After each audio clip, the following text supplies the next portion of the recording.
سلام الاميرات وريداتي الفنات اللي منورين الحياه. نتمنى تكونوا بخير. الغزاله ديالي اليوم ان شاء الله غادي تكون معنا قصه صوت وصوره. بالنسبه للبنات اللي ولفوا القصص ديالي فقط بالصوت، بغيت نقول لكم حطوا التليفون هكا على وجهه ولا ديروا لي كيت في الودنين ولا بعدوا التليفون ديالكم وتصنتوا فقط للقصه.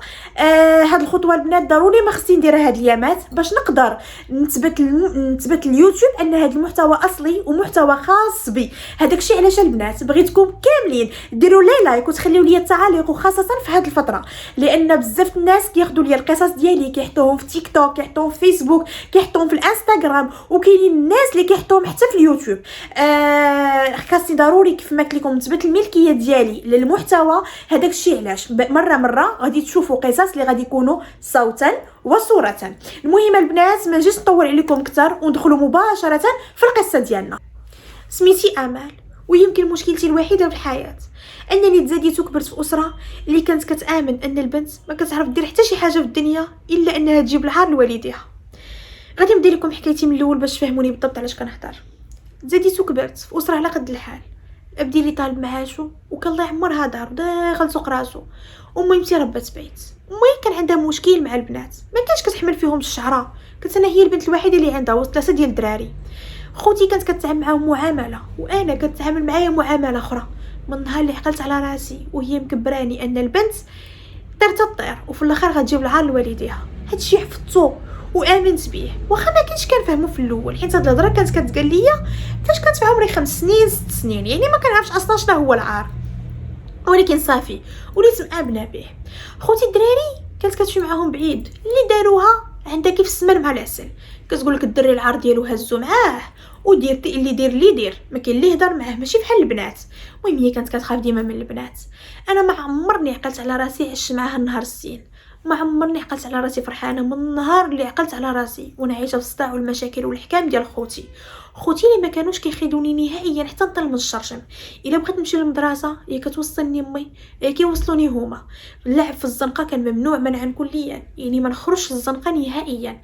فاش كانت عندي 8 سنين 9 سنين درت الفولار، ما بقيتش كنلبس سروال، يعني الا بغيت نخرج للزنقه يا كنلبس هكا شي صايه، مهم شي حاجه اللي مستوره. كبرت شويه وصلت للسادس، ما بداو المشاكل كتار، ولو غير ردي ليا البال كيضربوني على اقل ما هي حاجه.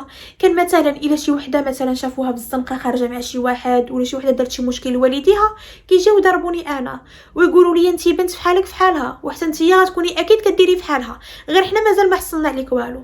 انا كنت كنتعجب من هاد الهضره وكنقول لهم كيفاش ما حصلتوا عليا والو نتوما، فيما كندور كنلقاكم في جنابي. كتقول لي كيقولوا لي حياني عليكم البنات، طيروا مع الطيور، يعني الا بغيتو ديروا شي حاجه كتوصلوا ليها. المهم فاش كنجي ندوي معاها وكنقول لها شدي عليا ولادك راه كيتعداو عليا، كتقول لي هادوك راه خوتك، ولا ما جاو يضربوك شكون اللي بغيتي يضربك، خليهم باش يحكموك ويردوا لك البال ويديروا ليك ويفعلوا لك. المهم ما عمرها ما جات مني، عكس ديما كتجي من خوتي اللي اكتشفنا انهم كانوا كيكميو، كانوا كيديروا بزاف ديال البلاوات. امي كانت كدرق عليهم، ما عمرها الهضره قالتها للوالد. حاصل بقيت هكاك حتى كنت وصلت للثامنه، وفي هذاك العام كان الاب ديالي توفى. نهار توفى با كان هو النهار الكحل عندي، حيت تما كنت عرفت راسي انني ما بقى عندي حتى شي واحد في الدنيا، حيت با على الاقل كان واحد شويه كيهز عليا. كان مره كيدوي مع خوتي كيقول لهم هذيك راه غير بنت هلاو فيها، ما تعاملوش معها هكا، واش عمركم حصلتوا عليها شي حاجه، واش هادي. با كان مسكين حنين فيا، عكس امي اللي كنت كنحس بها فحال كتعامل معايا بحال ضرتها، ما عمرني ما حسيت بها امي. المهم من تما غادي يبداو الصداع والمشاكل ديال بصح. خوتي ما كانوا باغيين لا يخدموا لا والو، باغيين غير يجلسوا ويكميو ويشربوا. امي هي اللي تخدم عليهم، فعلا خدمات واحد المده ولكن تهدات. وفاش صافي عيات كانت خرجتني انا نخدم، ما خرجتش خوتي الدراري، لا هادوك خصهم يجلسوا ويرتاحوا، خرجتني انا اللي بنت.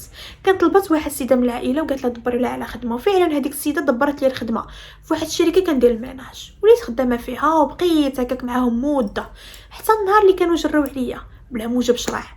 انا ما كانوا عندي لا وريقات لا والو، النهار الاول كانوا دخلوني غير نوار حيت كنت مازال صغيره.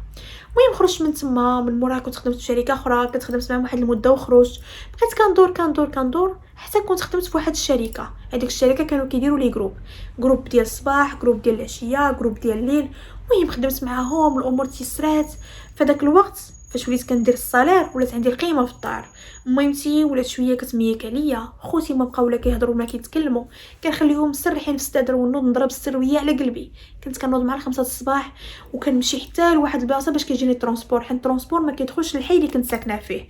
امي ما عمرها فيقات ولادها باش يوصلوني والطريق كانت خاويه، ما عمرها ما هضرات معاهم ولا تكلمات ولا قالت لهم سيروا جيبوا اختكم ولا ما كانتش كتهضر. امي كانت كتعرفني في الاول ديال الشهر فاش كنجيب ليها المانطه ونحطها لها في يديها. كنت الا قلت لها عطيني غير 100 درهم يلا الاخرى كتقول لي شنو بغيتي ديري بها، علاش شنو خاصك؟ ما كانش عندي الحق ناخذ درهم عكس خوتي اللي كانت غير كتعطيهم. فاش كنقول لها امي انت دوك الفلوس راه كنضرب عليهم تماره وهما كيكميوهم، كتقول لي شنو بغيتيني ندير؟ بغيتي نخليهم بلا فلوس باش يمشيو يسرقوا ويدخلوا للحبس ونبدا تابعهم بالكفاف؟ لا يا بنيتي، خوتك خاصني نعطيهم، هما راه دراري يبغوا باش يتقهواو ويبغيو وانا ما عندي الحق ناخذ حتى ريال. ايوا بقيت هكاك حتى وصلت العمر ديال 25 عام. وفي واحد الليله اللي ما عمرها ما تنسى ليا، كنت خرجت من دارنا مع 5 ديال الصباح. انا كيف خرجت من الباب حسيت بقلبي مقبوط، عرفت هذاك النهار ما غاديش يكون فحال الايام، عرفت توقع فيه شي حاجه اللي غتغير لي حياتي. وفعلا هذاك الشيء اللي خفت منه هو اللي وقع. فديك الليله كانت تلقى ليا واحد خاينه وكانت عدى عليا. انا بقوه الخلعه ما كنتش عارفه بالضبط اشنو ندير. المهم السيد كمل ومشى وانا خلاني تالفه. كنت كنقول لها رجعت لدارنا غادي يعيقوا بيا وغادي تجبد لي معاهم صداع، ولا مشيت للخدمه غادي يعيقوا بيا. بقيت جالسه في بلاصتي وكنبكي، جالسه ديك النهار كامل ما قدرت ندير حتى شي حاجه، حتى كان وصل الوقت اللي خصني نرجع فيه للدار. كديت راسي ورجعت لدارنا بلا ما نقول حتى شي كلمه، بحال ما وقع ليا والو. هذيك الليله كامله وانا كنبكي. امي كل شويه كتقول لي مالك بنتي شنو واقع؟ ما قدرت نقول ليها والو، كنت خايفه من رده الفعل ديالها، خايفه لا تقول لي انا داك خينا كتعرفي واخا ما كنتش كنعرفو. كنت خايفه بزاف الامور، وانا اللي كبرت بكلمه البنت كتجيب العار لوالديها. كنت كنحس بتانيب الضمير، كنقول انا اللي مسؤوله على هذا الشيء واخا انا ما كنت دايره والو، خارجه لابسه محترمه غاده لخدمتي، يعني ما درت حتى شي حاجه، ولكن ربي كتب عليا المكتب. المهم دوزت داك النهار الغد اللي مشيت لخدمتي عادي بحال ما واقع حتى شي حاجه، هاد الهضره ما قلتها لحتى شي واحد. دوزت واحد المده حتى كانت شنو كنقولوا ليها العاده الشهريه تعطلات عليا. في الاول ما رديتش البال، ولكن من بعد بداو كيبانوا ليا شي اعراض اللي عرفت انني اكيد غادي نكون حامله. فلوس باش نمشي عند الطبيب ما كانوش عندي، حيت امي فلوس الصالير ديالي كامل كانت كتاخذهم، الريال هو الاخر ما كتخليش ليا. كنت سلفت من عند واحد البنت معايا في الخدمه، وفعلا مشيت عند الطبيبه قلبتني وقالت لي بنتي راكي حامله. فسمعت هذاك الخبر حسيت بالارض تزلزلات تحت مني، ما عرفتش راسي بالضبط شنو غادي ندير. تخيلت كلشي في الدنيا الا حاجه بحال هذيك، حيت قبل كنت كنقول غادي نسر راسي غنبقى هكا بلا زواج بلا والو، نخدم على خوتي العزاره اللي كان كتافهم قدهم قد الحيط، وانا الاوليه كنمشي نضرب عليهم السرويه. المهم غير نبقى جالسه في دارنا وتعد ما يسيق ليا الخبار. ولكن هذا الكرش راه واحد النهار غادي يتبان. دويت مع الطبيبه وقلت لها بغيت نطيحو، وعاودت لها الظروف ديالي بالضبط وقلت لها شنو وقع لي. قالت لي علاش ما مشيتي عند البوليس؟ علاش؟ قلت لها كنت خايفه من الشوهه والفضيحه. هذيك الطبيبه قالت لي شوفي بنتي انا ما عندي ما ندير لك، الا لقيتي شي طبيب زعما يحيد لك الجنين الله يكمل عليك. المهم انا راه ما كنديرش هاد العمليات، هي اصلا كنطب عام يعني ماشي متخصصه في هداك الشيء العيالات. ايوا رجعت لدارنا عينيا كيف جرمات الدم، وجهي ما كيتفسرش. امي كيف شافتني قالت لي ياك لاباس، هذه مده كتبين ليا ماشي هي هذيك. اشنو واقع؟ ما قدرت نقول ليها والو. شنو غادي نقول ليها؟ اشنو غنقول الام اللي ما عمرها حست بيا، ما عمرها قالت لي بنتي شنو عندك؟ الا مشيت حتى قلت لها حامله غتقول لي كنتي كتعرفي شي واحد. مستحيل تسيق ان شي واحد تعدى عليا. ضربتها بسقله ودوزت هذيك الليله. المهم بقيت هكا كنفكر شنو غندير في مصيبتي. جميع هداكشي اللي كنت كنسمع درتو، مشيت عند العشاب خديت العشوب، كنت كنضل نجري وننقز والو. هذاك الجنين كان شاد ليا في كريشتي. البنات اللي معايا في الخدمه حيت كانوا كيشوفوني كيفاش دايره وكيفاش كنتعامل، كنت واحد البنت اللي معقوله بلا قياس، ما عمرني هضرت مع حتى الدراري في الخدمه ما كنتش كنهضر معاهم. كانوا كيقولوا لي شناك مغيره، عرفتي كون ما كناش كنعرفوك وكنا راكي حامله، حيت الاعراض ديال الحمل كانوا باينين. المهم في الدار ما كانتش عاقس بيا حامله حتى كنت درت 5 شهور وتما كلشي كانت بانت. في واحد النهار واحد الجاره كانت جات عند امي وقالت لها بنتك تقدر تكون حامله. امي بدات كتضحك وقالت لها واش تسطيتي؟ قالت لها جارتنا هادشي اللي كنقول لك راه هو اللي كاين. تلاقيت معاها في الحمام وكريشتها كانت مفرزه وماشي انا اللي ضحك عليا. امي كيف سمعت ديك الهضره دارت بها الدنيا، كيف جيت من الخدمه شدتني من شعري وقالت لي راكي حامله. انا فاش قالت لي حامله صافي ما بقيت عارفه ما نقول لها وشنو غادي نقول. قلبي كنحس بيه غادي يخرج من بلاصتو، بديت كنبكي وقلت لها امي راه واحد الدري تعدى عليا. قالت لي انت بنت الحرام، وانا ديما كنقول ان البنات كيجيبوا العار وداك الشيء اللي خافت منه هو اللي طيحتي منه. هادي وهادي وخوتك الا جاو شنو غندير لهم؟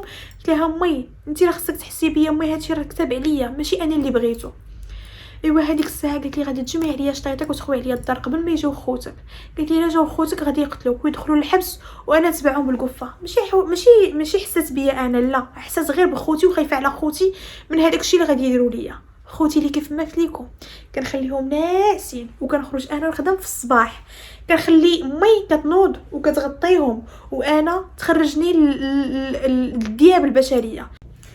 ايوا خرجت من دارنا وانا كنبكي، ما عارفاش راسي من رجليا، ما كنتش عارفه راسي بالضبط اشنو غادي ندير. بقيت غادي غير في الزنقه غاديه تعرف، حتى تلاقات معايا واحد البنت كنت كنعرفها معرفه غير سطحيه خدامه معايا ماشي زعما صاحبتي ولا شي حاجه.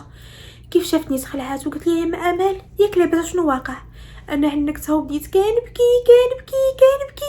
كنحس بقلبي غادي يخرج من بلاصتو. الخلعه واحد الاحساس في شكل السيده خلعات حيت ما عمرها شافني في هذيك الحاله. المهم السيده عنقاتني وقالت لي واش تمشي معايا للدار؟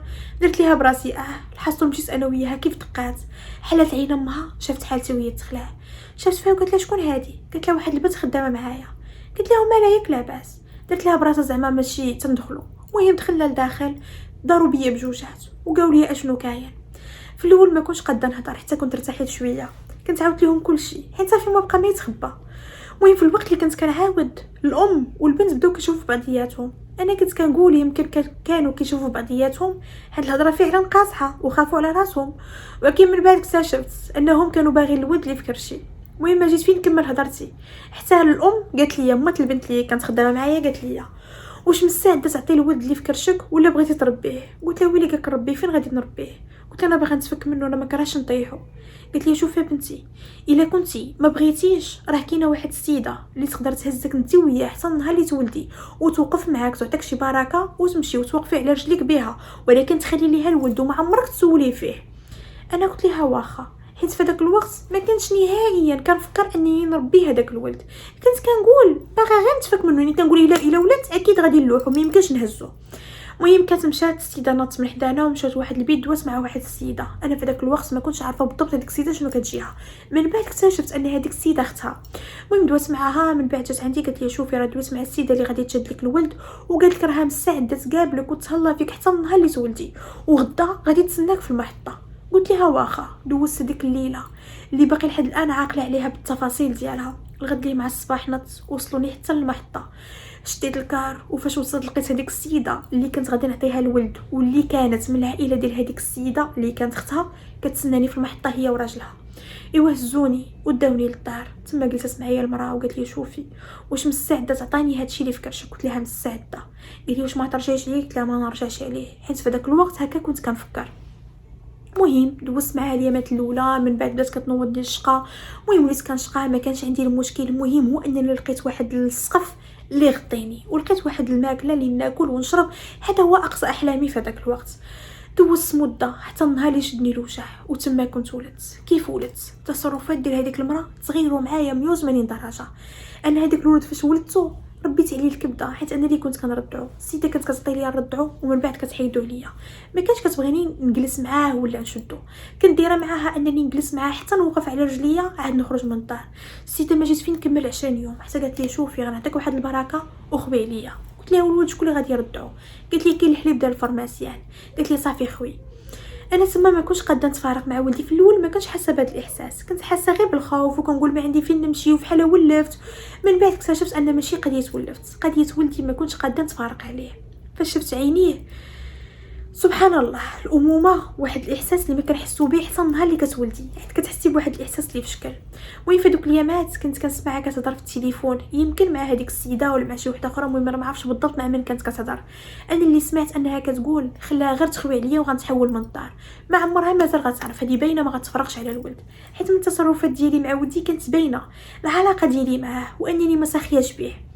انا فاش سمعت ديك الهضره ما كذبش عليكم ما بقيتش نهائيا ناويه نتفارق على ولدي، حيت كنت عارفه كيف غادي نخوي هذيك الدار غادي يتحولوا من تما، ما بقيتش غادي نلقى لهم الاثار. وحتى هذيك السيده اللي كانت نهار الاول جاتني عندها ما عمرها ذكرت لي انها اختها، ديما كتقول لي السيده. واخا انا واحد النهار بالغلط كنت سمعتها مع راجلها كدوي وقالت لها اختي اللي جابت هديه، انا تما كنت عرفت ان هذيك راها اختها. صافي تما قررت انني غادي نهرب مع ولدي. كيفاش وباش ما عرفتش، الله يسمح ليا. في واحد النهار خليت مولات الدار حتى خرجات السيده اللي كانت تاخذ ليا الولد، وكنت مشيت للبلاكار هزيت كاع هذاك الشيء اللي فيه من ذهب من فلوس من كل شيء. هزيت ولدي وهزيت الحويجات ديالو درتهم في واحد الساك مع هذاك الشيء وهربت من الدار. كنت خايفه بزاف وعرفت هادشي اللي درت غلط، ولكن ما كان عندي ما ندير باش نفرط في ولدي ما قدرتش. المهم اول حاجه فكرت فيها هي انني خصني نخوي هذيك المدينه. شديت اول كار ما كنتش عارفه بالضبط فين غادي يمشي، ركبت فيه وكان حطني في واحد المدينه اخرى.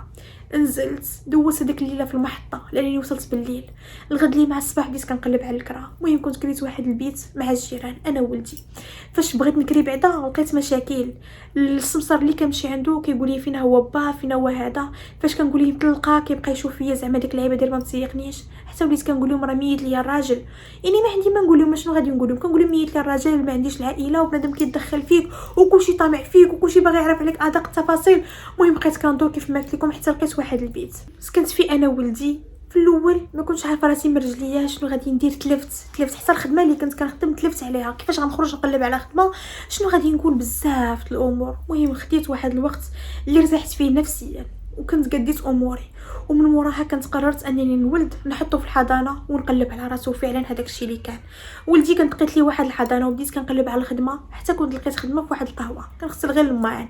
بديت بها واحد المده، من بعد كان وقعوا لي مشاكل خرجت من تما مشيت خدمت في خدمه اخرى كنت غير كنديباني. المهم هو ما نقلش. المهم يبقاو لي هذوك الفلوس مجموعين، والفلوس اللي خدامه بهم هما اللي نصرف بهم عليا وعلى ولدي. فداك الوقت ما كنت كنفكر حتى شي حاجه في الدنيا من غير هذاك الولد. خصني نكبرو ونوفر ليه هذاك الشيء اللي ما قدروش يوفروا ليا والديا.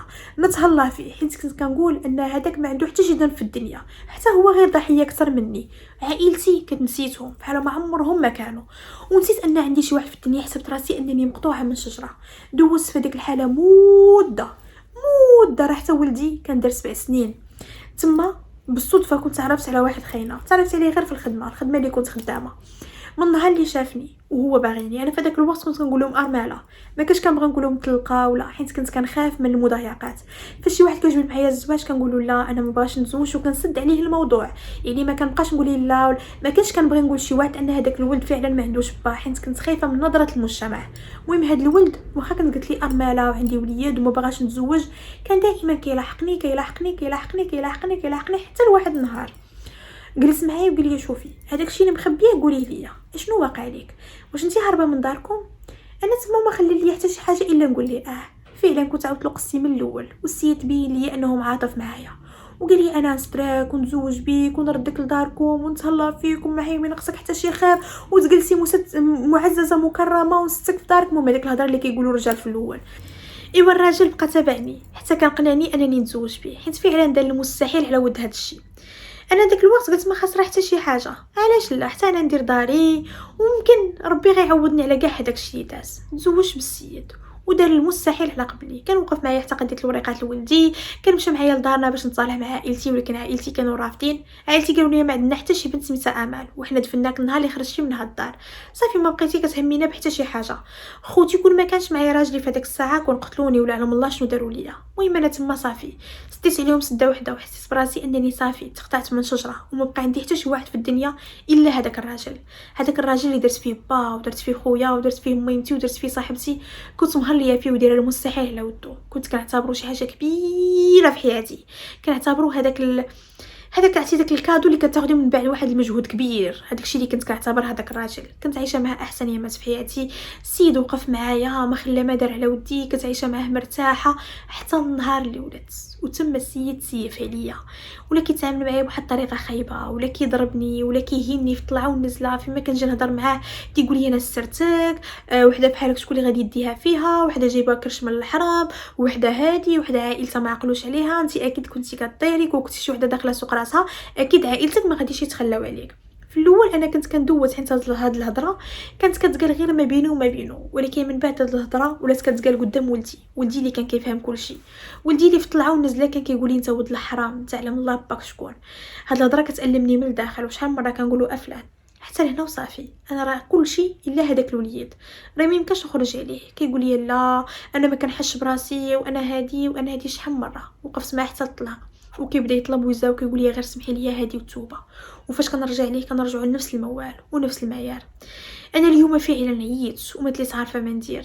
فاش كنفكر في الطلاق كنقول واش نقد عليه ولا لا، وخاصه انا ما عنديش ولد واحد، عندي 2 وليدات. كي غندير نعيشهم وانا بوحدي، ما عندي حتى شي واحد في الدنيا. الا صبرت معاه غنعرف ان ولدي الاول غادي يضيع، لان المعيار ولا كيسمعوا في الصباح وفي العشيه. فما كيكون شي حاجه كيبدا يقول لي لا حقا انت راه ماشي ولدنا، انت هادي. المهم دائما كيقول له هذيك ولد الحرام كيفطروا بها مسكين وكيغدي بها وكيعشي بها. وحتى الولد اللي ولدت معاه ولا حتى هو كيدخلوا في الموضوع وكيقول يعلم الله منين جبتيه، انت راكي مولفه هاد القاعده. انا ما نكذبش عليكم، هاد الراجل حارت ليا معاه باش نعيش معاه، مازال ما بقيتش قاده. ولا كيجيني صعيب كنحس بانه كياكل ليا من صحتي، ولا دائما كيخترق المشاكل. فاش كنجبد له الطلاق يشد الطريق، ولكن من بعد كيرجع لحالته القديمه. انا عييت ومليت، بغيت نتفارق معاه ولكن خايفه من الزمان، خايفه من رؤيه المجتمع، خايفه بزاف الامور، خايفه راه ما نقدش على 2 وليدات بوحدي. اليوم جيت نعاود لكم قصتي حيت فعلا محتاجه شي واحد نخوي عليه قلبي، وفي نفس الوقت بغيت النصائح ديالكم، وبغيتكم تقولوا لي بالضبط كيفاش نتصرف معاه وكيفاش نتعامل، واش عندي شي حل نقدر نديرو معاه ولا الحل الوحيد ديالي معاه هو الطلاق. الحصول هنا سالت قصتنا، القصه اللي المتني بزاف، القصه اللي شخصيا ما عرفتش بالضبط شنو غنقول صاحبتها. هذاك الشيء علاش قلت نعطيها لكم نتوما او نسردها لكم نتوما، ونتوما تقدروا تنصحوا صاحبه القصه وتعطيوها الاراء والتعليق ديالكم والنصائح ديالكم، لان فعلا السيده محتاجه النصائح ديالكم. الحصول هنا سالت قصتنا. ما تنساوش خليو الاراء والتعليق ديالكم صاحبه القصه، وما تنساونيش طبعا من التعاليق الزوينه ديالكم. ما بقى لي الا نقول لكم احبابي ما سخيتش بكم، كانت معكم شهرزاد اللي كتحماق وكتموت عليكم.